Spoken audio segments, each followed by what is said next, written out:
Hello and welcome to just outside the Halls of Spidle. We are bringing this edition outdoors so we can keep our social distance and also have a conversation without masks, but staying true to our mission, and that is meeting the people who walk up and down these halls in the College of Human Sciences, and through their studies, through their work, they are working to improve quality of life for all and change the world.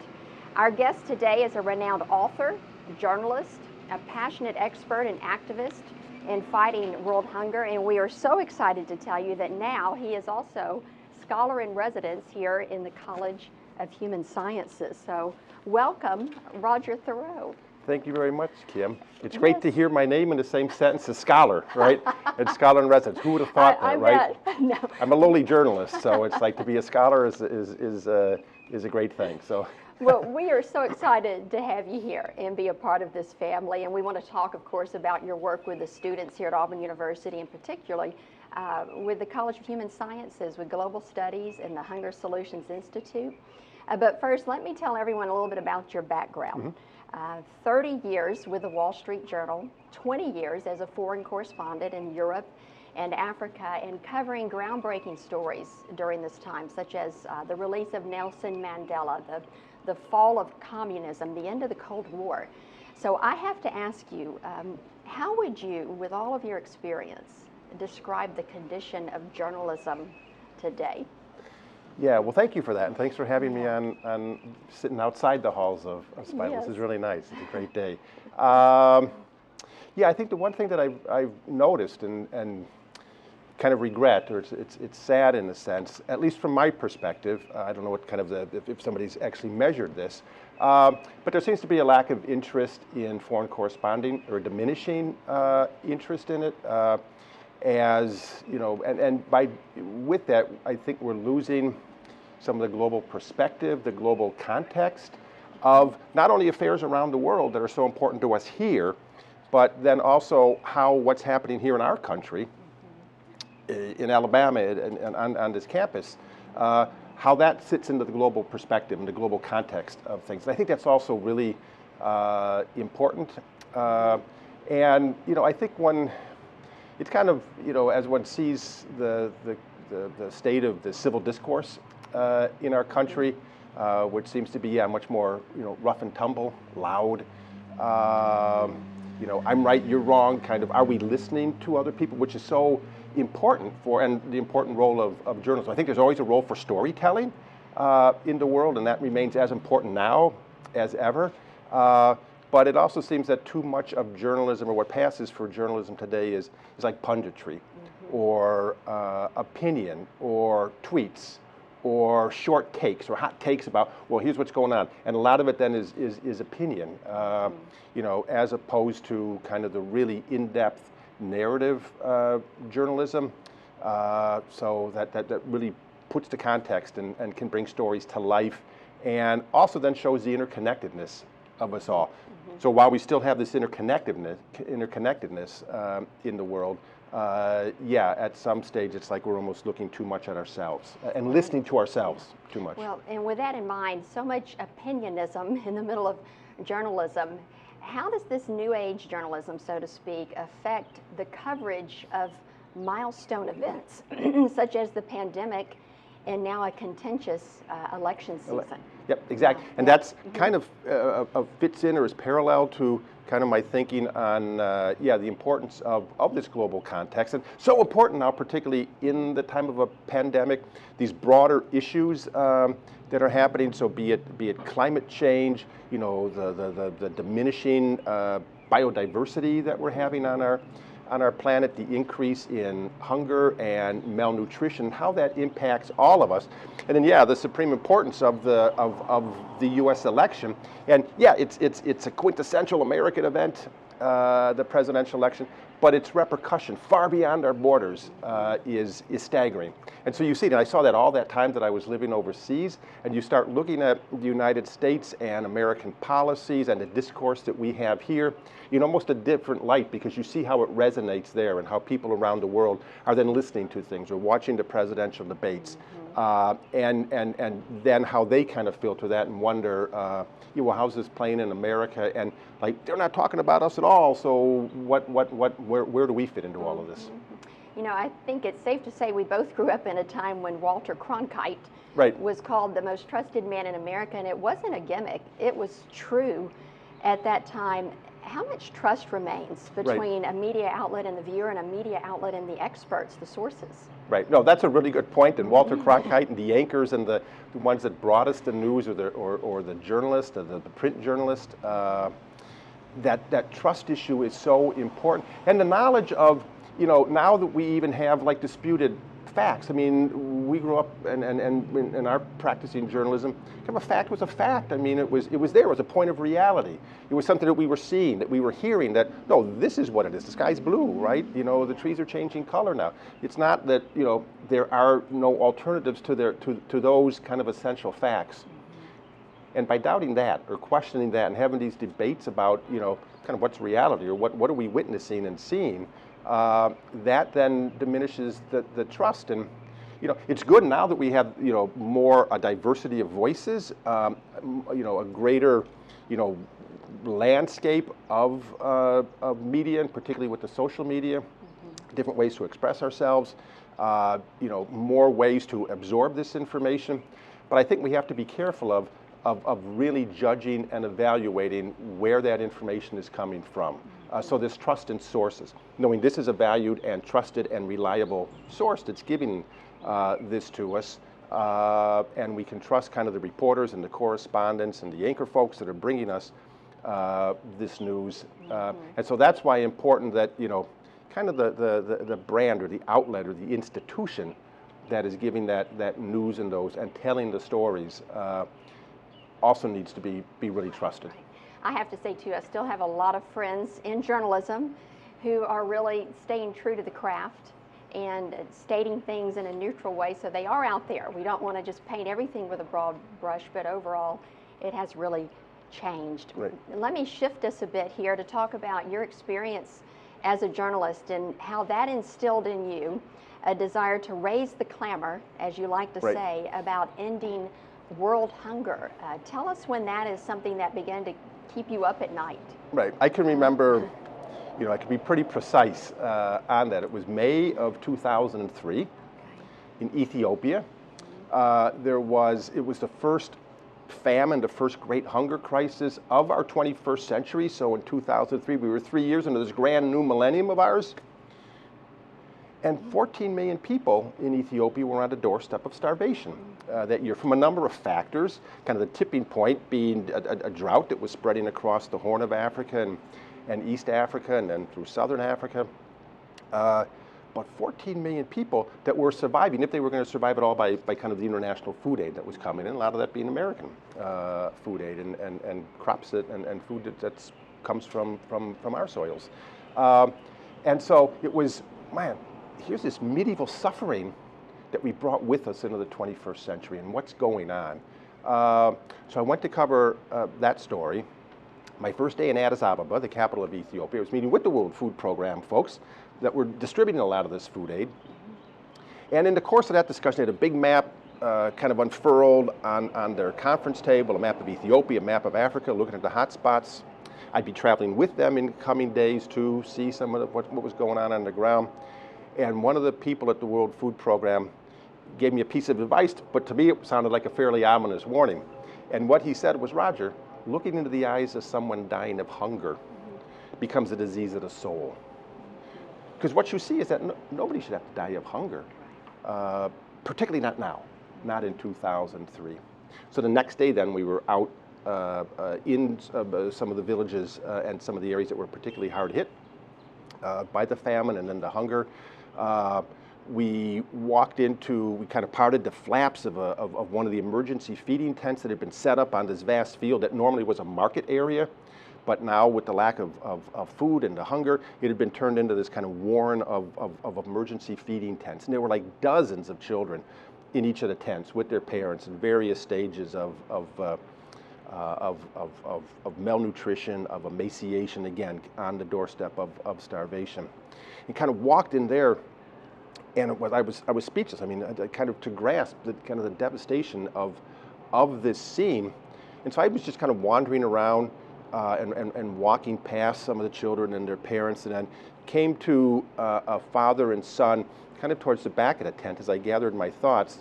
And there was Tesfaye the father and Hargirso, his son. And he was about 5 years old, Hargirso had said. And the doctors were saying, yeah, when his dad carried him in here, he weighed just 27 pounds. About 27 pounds as a child, about 5 years old. And was kind of then talking to Tesfaye, and you could see in his eyes. So those were the first eyes of the hungry and starving that I looked into. After all this time as a foreign correspondent, so I was feeling ashamed and embarrassed myself that, well, why hadn't I focused on this issue before? And Tesfaye, kind of just the look in his eyes and the guilt, and kind of in Hargirso, the little boy, kind of a nothingness or a blankness in his eyes, a resignation almost. And Tesfaye, then he asked me, what have I done to my son, to my child? Again, I didn't know what to respond to that or how to even engage him with that. And then I thought, no, that's the wrong question. It's what have we, a collective we, the world, done to your son and to you? That here we are 3 years into this new millennium, and we have this scene of this medieval suffering that abides. The emergency workers in the tent, the doctors, the nurses, the humanitarian workers, were telling Tesfaye, the father, your son's improving some, but we don't know if he's going to survive because the shock was so great. And so that then was sticking with me, kind of what I was seeing in those eyes. And then as I left the tent that day, normally what you would do as a foreign correspondent is you'd kind of leave the tent or the scene, you'd write your story, and then you'd move on. That's what we do as foreign correspondence reporter. You know, write the story, move on, you know, where's the next place to go to, you know, what's the next story? That's the story that stopped me cold. As I left that tent, and then as you say, what kind of has been keeping me up or awake at night and concerned with these things, it's that moment. Then the realization, so what happened to Hargirso? Did he survive? And so through the years then, through my foreign correspondent and the book writing, whenever I'm back in Ethiopia or East Africa or the Horn of Africa, I'll go in and check in on him. And he did indeed survive. He's now about 21 years old. I just saw him again in December. You can see the impact of that and the impact of childhood malnutrition on stunting.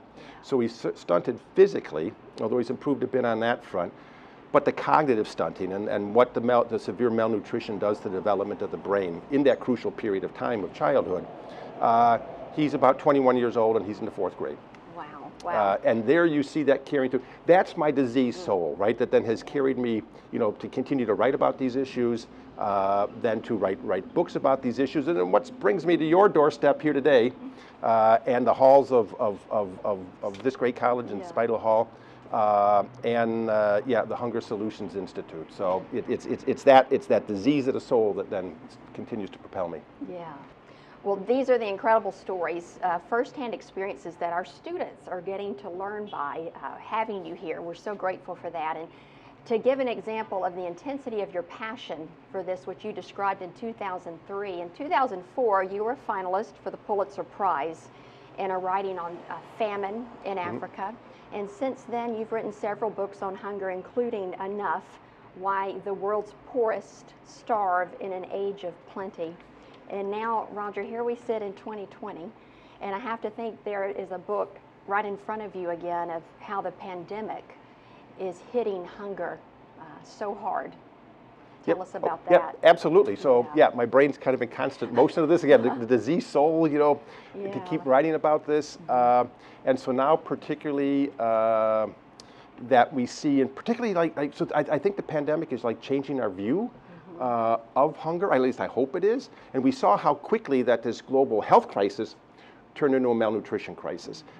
We saw it in this country, you know, where kind of supply chains were collapsing through the economic kind of catastrophes that then happened with so many people losing jobs, incomes, you know, decreasing, the accessibility of food. And so just the scenes that we're witnessing in our country of the long lines at the food banks. I mean, the epic lines of cars backing up on highways as they go to kind of these drive-through bread lines. And so we see that, and hopefully people are then wondering, you know, what's going on? How does hunger abide, and particularly our country, the richest country in the world, the mightiest country in the world? how are our numbers, increasing so much? And these scenes that we're seeing, what's going on? How does that abide? And so that's why, that's one of the things that we're talking about here at the Hunger Solutions Institute. That's kind of looking into all these things, not only hunger on campus, but hunger in Alabama and the United States, and then globally through Universities Fighting World Hunger. Kind of all those assets and the research and things that we're trying to put together that, what can we say about this in kind of a long form narrative approach. So a book that hopefully will eventuate from that. I'm sure. Well, food insecurity as a whole, increasing, people losing their jobs, can't afford to buy groceries. Children not in the classroom for so long, still some not there, getting the free meals provided to them. So it is certainly intensified. And to think, oh, this is a problem over in Africa.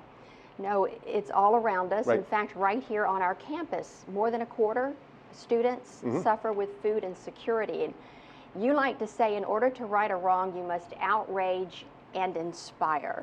Explain that to us, and how do you teach that, instill that into our students? Right, so the outrage, so that became kind of a motto of my journalism. I mean, if you would have looked in on me, particularly in the book writing process, and that first book that I did Enough that you had mentioned with Scott Kilman, who was my Wall Street Journal colleague. He was kind of the agriculture writer and correspondent in the U.S. and his global experience as well. And that's what we all kind of brought together in that book. And kind of our method and the construct of the book is almost this is outrage, and hopefully to instill that in the readers, that yes, we have brought this medieval suffering, this hunger, this malnutrition with us into the 21st century. But then the inspire is that there's so much work that's going on that this is when you look at the kind of the great problems of the world, and in the midst of the pandemic, I mean, to conquer the coronavirus, we're depending on people in lab coats to develop a vaccine, to develop a cure, to kind of set in motion the protocol and the regulations for curing and treating people that are suffering. But hunger and malnutrition, that's something that every one of us has something to do. And so that's kind of one of the, I think, hopefully the inspiring messages, and that kind of in the Hunger Solutions Institute here, in the Hunger Studies program and curriculum here, that we can kind of impart to the students, not only enlighten, but then this outrage that, wow, is this the kind of world that you will be leading someday that still has this hunger and malnutrition problem, and we can all do something about it? But then the inspiration is that, particularly for the students, look, no matter what you're studying, pick any faculty, pick any subject, no matter what you're studying, no matter what your skill set is, no matter what your passion is, if the hunger and malnutrition issue is something that really moves you, you can bring something to this issue. Again, no matter what you're studying and what your skill set is, there's something in this realm of ending hunger, conquering malnutrition, that you can do something about. And so that's one of the things that it's really fascinating to me then as a journalist, and now being in this setting in one of the hunger studies courses, is that we have a book club around Enough. And that book, that a lot of the reporting came out of our reporting in 2003 that Scott and I were doing then, and then in the subsequent years. And so much of that is still current, right? And in fact, now the numbers are going up again of global hunger and what we see around us, kind of even in our presence here. And so hopefully, so that's the outrage, but then also the inspiration. And so it's fascinating to see the students then putting the connections of what they're reading in the book to what they're studying and learning in their other classes, in their other disciplines, and what their majors and minors may be. And it's like, oh yeah, we were learning about this, and now we see this problem in this context. You can see connections being made already, and that's really exciting. That's global study, seeing the bigger picture and coming up with a solution to help everyone, and to show you how some of our students have in fact been inspired to action. The Hunger Awareness Week coming up here at Auburn, and that's something you can do. You're thinking, what can I do? Well, you can get educated and take part in that. That's coming up. You'll be a part of that as well. And it was birthed by Ada Ruth Huntley, who is a global studies student, our SGA president, and really fueled by our students, SGA. Yeah. What will your role be in that? Yeah, and that's a terrific program and a terrific idea. The whole notion of, I mean, it all starts with awareness, right? So a Hunger Awareness Week to really focus on this issue, particularly at this time, to raise the awareness, as you said, about a quarter of the students here. would be feeling or experiencing food insecurity in some sense, either kind of lack of access to the foods and the proper nutrients, the lack of nutrition that comes from that. So just that awareness that this isn't an issue that's over there somewhere, right? We can't dismiss it as that. It's an issue that's among us here. So the students that you're sitting next to in your classrooms, that you're walking back and forth with and past on this beautiful campus and interacting with, some of them may be experiencing this food insecurity. And so it's just raising that awareness. And so I'll be involved in through the university's Fighting World Hunger students here that represent every faculty on campus. And again, raising an awareness of what all the students here can do and bring to this issue.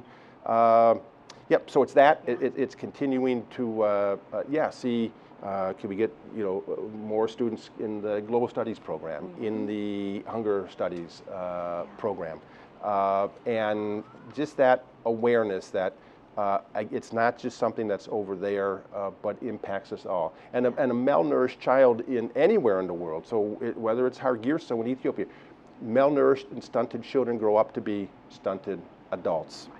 It's something that impacts all of us. So a stunted child anywhere in the world becomes a stunted child anywhere. Because when you think of it, this lost chance of greatness for any one child, I mean, what might they have accomplished for all of us were they not stunted and malnourished as children? That's just a profound loss. And so that is, it impacts all of us. And that great awareness that